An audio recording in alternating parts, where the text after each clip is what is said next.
So I'm going to do a video here on setting up a kill switch for my 81 CJ7.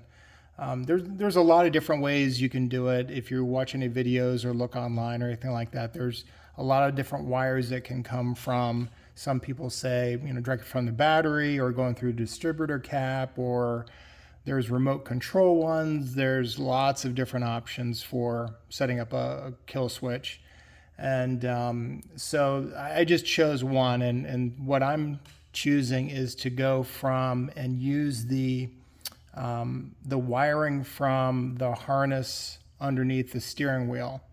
And so there's a little bit, there's a wire that goes, and it's a 10 gauge wire, and these are called Delphi clips right here. I did a little research, found out it's called a Delphi clip, and this goes, I think it goes to the distributor or something like that.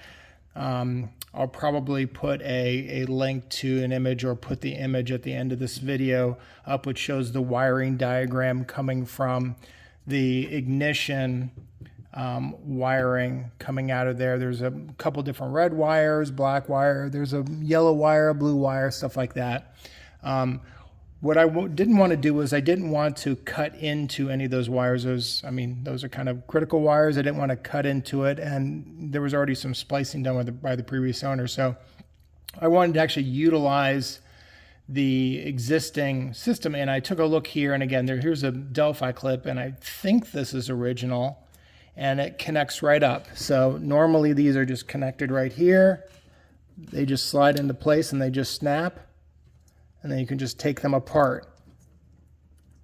And what happens is when you try to start the vehicle, when it's together, it obviously goes, it cranks, and then it continues to go. When this is disconnected, meaning when the kill switch will be off in my situation, what happens is it starts, but as soon as it turns over and it cranks and it catches, but as soon as you're pulling the key off of the start position, then it kills it. So it's definitely this isn't going to the starter because it actually, the starter does go, but it's going, I think it's going to this solenoid or something like that. I'm not exactly sure what the wiring is there. All I know is that it's kind of the perfect situation, actually, because it'll seem like it's trying to start. It'll seem like it's got power and everything, and then it doesn't crank, and then you might think that there is something wrong with the engine or something like that. So I thought this was a good situation, and also it has a plug and clip already into it, so I can disconnect it, pull it out, or do whatever, reconnect it back in. So I thought if I put one in line with this, then I can put just a standard toggle switch with it, and I can hide it under here somewhere, and then I'm all set. So that's what I'm going to do. And just wanted to show a little bit about it. So I went to Home Depot and I got some 10 gauge wire here, and I cut about 2 pieces. Depending on where you want to put your kill switch, there's lots of places that you can put it, depending on what's convenient for you. Mine, it's like, I don't know, 2.5 feet, something like that. And again, this is 10 gauge wire. I looked on Amazon and stuff, and it was like $1.50 a foot. Not that it's a huge price, but I went down to Home Depot and I could just pull it off the spool and get the exact length I wanted for, I think it was 63 cents. I'm sure Lowe's or Menards or any of the other kind of big box, or even Ace Hardware, probably has 10 gauge for cheaper than $1.50 or $2 a foot, which is about what I found on Amazon. Maybe you find a deal, I don't know. Anyway, so this is 10 gauge wire. I put a little bit of heftier spade bit connectors. So I have 2 of these wires. So I have the 2 spade bits, and these are going to go into, here's a heavy duty toggle switch, and I'll put the toggle switch and the connectors, the end connectors, the Delphi connectors, I'll show you in a second, on a link on my in the description. This is a heavy duty 30 amp, just standard toggle switch. This is a 1/2 inch, and I think this is pretty standard, a 1/2 inch hole here. So if you have some place you're trying to find to put it, it's a 1/2 inch hole. that'll go through. There's a nut that goes over the top. It's pretty standard if you worked with any toggle switches before. I made myself a little bracket out of aluminum strip. I'm going to powder coat this at some point, but there's a smaller hole there that I can, where I'm planning to put it. It can just go right through there, and wherever you put it, tuck it up under there.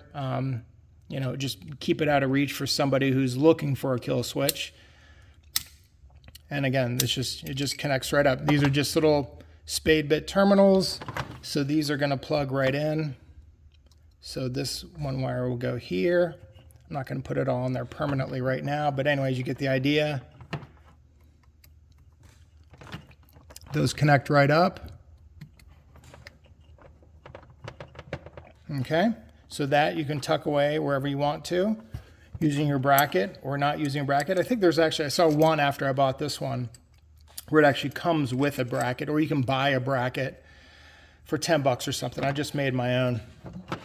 Again, so the important ends here are then the Delphi connectors, and this was a little bit of a pain. So again, the idea that this just inserts right into this line here. So this is going to, my Delphi end here, I'm just going to go connect that right up there and connect this right up here.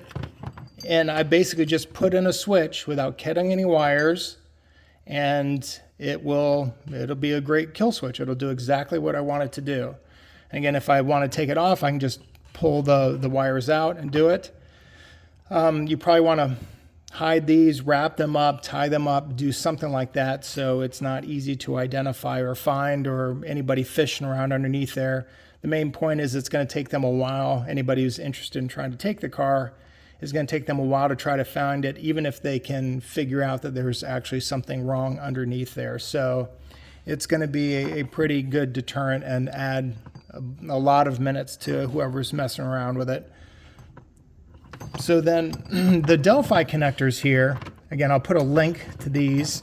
I did a little bit of research, and I don't, these are, so if you look online, there are like multi-wire Delphi switch, Delphi connectors. So I think I've been saying switches, but I meant connectors. Where there's multiple wires going in there. They're made for all kind of harnesses for newer cars, older cars, whatever. This is I think they call it like a one-way or one wire or something like that, one terminal, something like that. And then, so it'll look like this, generally speaking. Again, it's a one-wire Delphi connector, and I'll make a link. I bought this on eBay. A guy had them there. There were a couple of different online. I'm not sure if these are universal in terms of the size to fit in there, but I wanted the more robust one. So the one I picked, it said it was slightly bigger.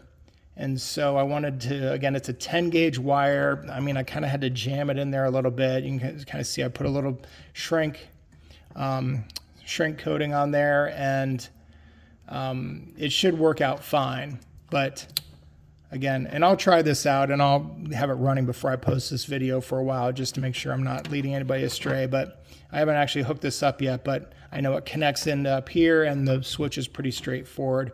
But I'll run that and make sure it doesn't get too hot or anything like that. So anyway, this is a Delphi connector.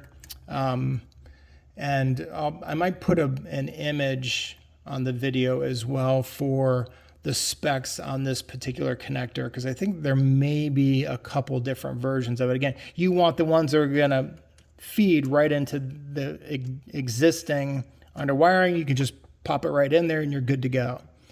So anyway, I think that pretty much covers it. Pretty straightforward. And then, like I said, I'll go ahead and post this once I've used it for a while. Everything works well.